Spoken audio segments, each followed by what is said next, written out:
अन्य समाचार पर नजर करिए तो राजकोट में नवागाम विस्तार में आग लागવાનો मामलो सामे આવ્યો છે। 2 કલાકની જહેમત બાદ આગ પર કાબુ મેળવાયો છે। જેકે નામની કંપનીના મેન્યુફેક્ચરિંગ યુનિટમાં આગ લાગી હતી। આગ લાગવાના સમયે અંદાજિત 12 થી 13 જેટલા કર્મીઓ કામ કરતા હતા। આગ કયા કારણોસર લાગી તે અંગે હજુ પણ જાણી શકાયું નથી। સાબુ, શેમ્પૂ અને લિક્વિડ બનાવતી કંપનીમાં આગ લાગવાની ઘટના બની હતી। 4 જેટલા ફાયર ફાઇટરની મદદથી આગ પર કાબુ મેળવવામાં આવ્યો છે। તો રાજકોટમાં વધુ એક ભીષણ આગ લાગવાની ઘટના સામે આવી છે। રાજકોટ અમદાવાદ હાઈવે પર આવેલ રૂડા ટ્રાન્સપોર્ટ વિસ્તારની બાજુમાં જેકે નામની સાબુ બનાવતી ફેક્ટરીમાં ભીષણ આગ લાગી છે। તો બપોરના 12 વાગ્યા આસપાસ આગ લાગવાની ઘટના સામે આવી હતી। જે બાદ તાત્કાલિક ફાયર વિભાગને જાણ કરવામાં આવતા अलग अलग 7 फायर टीमों की मदद थी आग पर पानी मारो चलावी आग पर काबू मेळववा प्रयत्न हाथ धरवामां आव्या छे। अंदરના भागे केमिकल पण होवाथी जोतजोतामां आगे विकराळ स्वरूप धारण करी लीधुं छे।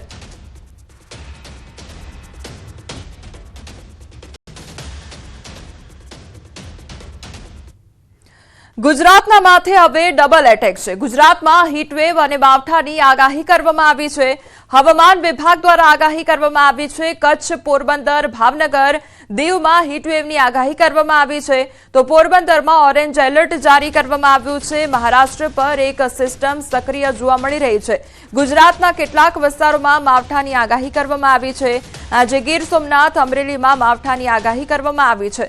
ભાવનગર, ખેડા તેમજ આણંદમાં માવઠાની આગાહી કરવામાં આવી છે। મહીસાગર, દાહોદ, પંચમહાલમાં માવઠાની આગાહી તો વડોદરા, છોટાઉદેપુર, ભરૂચમાં માવઠાની આગાહી કરવામાં આવી છે। નર્મદા, સુરત, તાપી, ડાંગમાં પણ માવઠાની આગાહી, વલસાડ, નવસારી, દમણમાં માવઠાની આગાહી કરવામાં આવી છે। તો થંડરસ્ટ્રોમ એક્ટિવિટી સાથે સામાન્ય વરસાદની આગાહી કરવામાં આવી છે। जो पोरबंदर है इसमें ऑरेंज वार्निंग दिया गया है और बाकी जो 3 डिस्ट्रिक्ट है इंक्लूडिंग यूटी का दीव पार्ट जो है इसमें येलो वार्निंग दिया गया है। और जो हॉट एंड ह्यूमिड कंडीशन रहेगा सौराष्ट्र कच्छ में डे 1 से लेकर डे 7 मतलब 1 अप्रैल से लेकर 7 अप्रैल तक कोस्टल क्षेत्र जो तटीय क्षेत्र है इसमें हॉट एंड ह्यूमिड कंडीशन की पूर्वानुमान दिया गया है। और जो गुजरात रीजन की कोस्टल तटीय क्षेत्र है दक्षिण गुजरात की इसमें डे 3 से लेकर डे 7 तक हॉट एंड ह्यूमिड कंडीशन की पूर्वानुमान दिया गया। With lightning with thunder showers होने का भी पूर्वानुमान है। इसमें सारे गुजरात की दक्षिण गुजरात क्षेत्रों में सारे डिस्ट्रिक्ट आ रहा है। और जो नॉर्थ गुजरात रीजन में माहीसागर, दाहोद, पंचमहाल, खेड़ा, आनंद आ रहा है। और जो सौराष्ट्र कच्छ में आ रहा है आपका गिर सोमनाथ, अमरेली, भावनगर एंड दीव। और सेकेंड डे में भी rain thunder storm with thunder shower का पूर्वानुमान आइसोलेटेड जगह में दिया गया है। સુરતમાં ઉનાળાની શરૂઆતમાં મચ્છરનો ઉપદ્રવ જોવા મળ્યો છે। રાંદેર ઝોન વિસ્તારમાં મચ્છરોનો ત્રાસ જોવા મળ્યો છે અને પાલ, પાલનપુર તેમજ મહેસાણા અને જહાંગીરબાદના લોકોની ફરિયાદ ઉઠી છે। સુરત મહાનગરપાલિકા હવે એક્શન મોડમાં આવી ગઈ છે। તો મચ્છરના ઉપદ્રવને હવે ડ્રોનની મદદથી નાશ કરવામાં આવશે। એસએમસીના કર્મચારીઓ પહોંચી ન શકે તેવી જગ્યાએ ડ્રોનનો ઉપયોગ કરવામાં આવશે। ડ્રોન દ્વારા મચ્છરોના બ્રીડિંગ શોધી દવાનો છંટકાવ કરવામાં આવશે। સુરત મેયરની હાજરી ભેસાણની ડ્રોનથી દવાનો છંટકાવ કરવામાં આવ્યો। આજે પ્રથમ 2 ડ્રોનથી શરૂઆત કરી અને મચ્છરના ઉપદ્રવને કંટ્રોલ કરવા આગામી દિવસોમાં વધુ ડ્રોન દ્વારા ઉપયોગ કરી અને દવાનો છંટકાવ કરવામાં આવશે।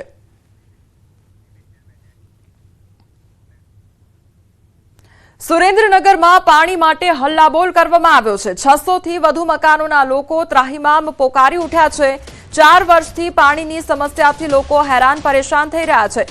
વાસણો અને પ્લાસ્ટિકની નોઝલ સાથે વિરોધ કરવામાં આવી રહ્યો છે। પોલીસ અને સ્થાનિકો વચ્ચે ઘર્ષણ થયું તો સ્થાનિકોને અટકાવતા વધુ ઘર્ષણ થયું હતું। શહેરના સંત સવૈયાનાથ ટાઉનશીપ અને ઠાકરનગર વિસ્તારમાં છેલ્લા 4 વર્ષથી પાણીની સમસ્યાથી લોકો કંટાળી ગયા છે। રોષે ભરાયેલા સ્થાનિકોએ મહાનગરપાલિકા કચેરીમાં ખાલી વાસણો તેમજ પાણીની નોઝલો સાથે હલ્લાબોલ કર્યું છે।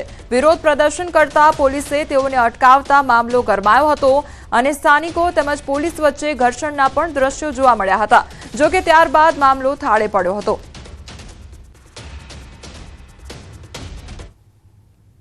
પાણીનો પ્રશ્ન છે।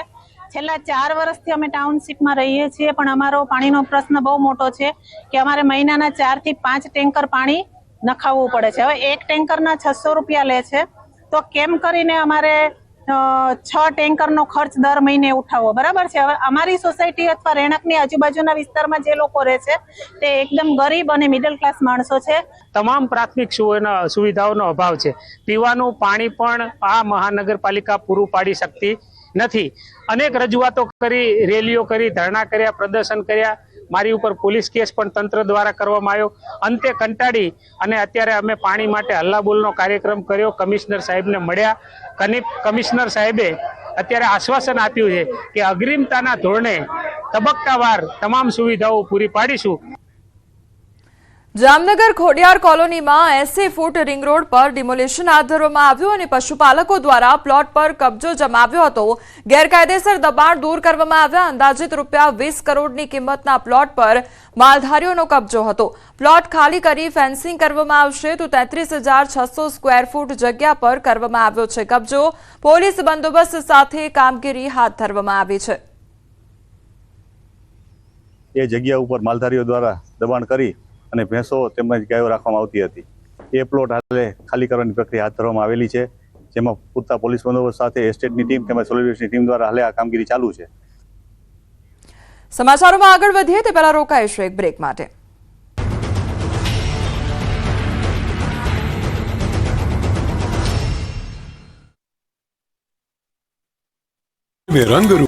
નમસ્કાર, આપ જોઈ રહ્યા છો ગુજરાતની number 1 news channel news 18 Gujarati. આપણું ગુજરાત સાથે હું છું સિદ્ધાર્થ ધોળકિયા. મહત્વના સમાચારથી કરીએ શરૂઆત.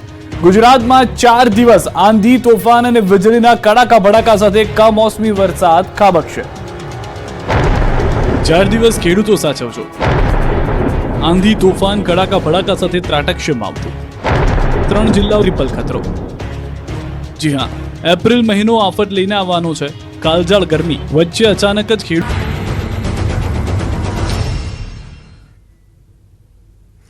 બ્રેક બાદ આપનું સ્વાગત છે. અને સમાચારો પર નજર કરીએ તો અમદાવાદના ઘાટલોડિયામાં યુવક પર હુમલો કરવામાં આવ્યો છે. જૂની અદાવતમાં યુવક પર હુમલો કરવામાં આવ્યો છે. તો ગામમાં કેમ આવે છે કહીને હુમલો કરવામાં આવ્યો અને 5 શખ્સોએ હુમલો કરી ધમકી આપી હતી. પોલીસે ફરિયાદ નોંધી વધુ તપાસ શરૂ કરી છે. તો યુવક પર હુમલો કરવાનો આ મામલો સામે આવ્યો છે અને ગામમાં કેમ આવે છે તે પ્રકારની વાત કહીને હુમલો કરવામાં આવ્યો હતો. તો 5 શખ્સો દ્વારા હુમલો કરવામાં આવ્યો હતો. પોલીસ દ્વારા આ અંગે તપાસ હાથ ધરવામાં આવી છે. ફરિયાદ નોંધી વધુ તપાસ શરૂ કરી છે. અમદાવાદના સાણંદમાં હત્યાના આરોપી સકંજામાં છે અને પોલીસે 2 આરોપીઓની ધરપકડ કરી છે. રમેશ ડાભી અને બેચર સોલંકીની ધરપકડ કરવામાં આવી છે. ઝારખંડથી મૃતક કામ માટે ગુજરાત આવ્યો હતો. સામાન્ય બાબતે હત્યા કરી હોવાનો ખુલાસો થયો છે.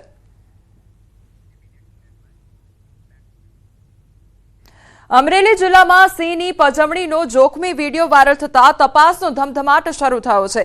સાવજ નજીક પહોંચી લાકડી ઉગામી અને સિંહ જોવા નજીક પહોંચતા સિંહે હુમલાનો પ્રયાસ કરતા લાકડી ઉગામી સિંહને ડરાવ્યો હતો. તો સોશિયલ મીડિયામાં વન વિભાગને પડકાર ફેંકતો આ વિડીયો વાયરલ થતા હવે તપાસ શરૂ કરવામાં આવી છે. વિડીયો કઈ રેન્જનો છે અને કયું લોકેશન છે તે જાણવા ખાનગી રાહે તપાસ શરૂ કરવામાં આવી છે. ધારી ગીર પૂર્વ ડિવિઝનનો વિડીયો કે શેત્રુંજી ડિવિઝન વિસ્તારનો વિડીયો, તેને લઈને સવાલ ઉદ્ભવી રહ્યો છે. વિડીયો વાયરલ થતા માત્ર શેત્રુંજી ડિવિઝન ડીસીએફ દ્વારા તપાસ કરવા સૂચના આપવામાં આવી છે. ધારી ગીર પૂર્વ ડિવિઝન ડીસીએફનો સરકારી નંબર સ્વિચ ઓફ છે. તો ગીર પૂર્વ ડીસીએફ મીડિયાને જવાબ નહીં દેવા મોટા ભાગે સરકારી નંબર સ્વિચ ઓફ રાખે છે. રાજકોટ શહેરના શીતલ પાર્ક પાસે આવેલી મિન્ટી ફી ફિનસર્વ પ્રાઇવેટ લિમિટેડ નામની કંપની સાથે છેતરપિંડી કરવામાં આવી છે. કંપનીના બ્રાન્ચ મેનેજર, સેલ્સ મેનેજર સહિતનાઓની મિલીભગતના કારણે 4.13 કરોડ રૂપિયાની છેતરપિંડી આચરવામાં આવી છે. બેંકના જ કર્મચારીઓ દ્વારા મસમોટું કમિશન મેળવવા માટે 25 જેટલા વ્યક્તિઓ દ્વારા રજૂ કરવામાં આવેલા રેકોર્ડ ખોટા હોવા છતાં તેનો સાચા તરીકે ઉપયોગ કરવામાં આવ્યો હતો. તેમજ ખોટા દસ્તાવેજનો કંપનીમાં લોન લેવા માટે સાચા તરીકે રજૂ કરી લોન મંજૂર કરવામાં આવી હતી. આ કૌભાંડ 2023 થી ચાલતું હોવાનું સામે આવ્યું છે. કંપની દ્વારા આ મામલે ફરિયાદ નોંધવામાં આવી છે.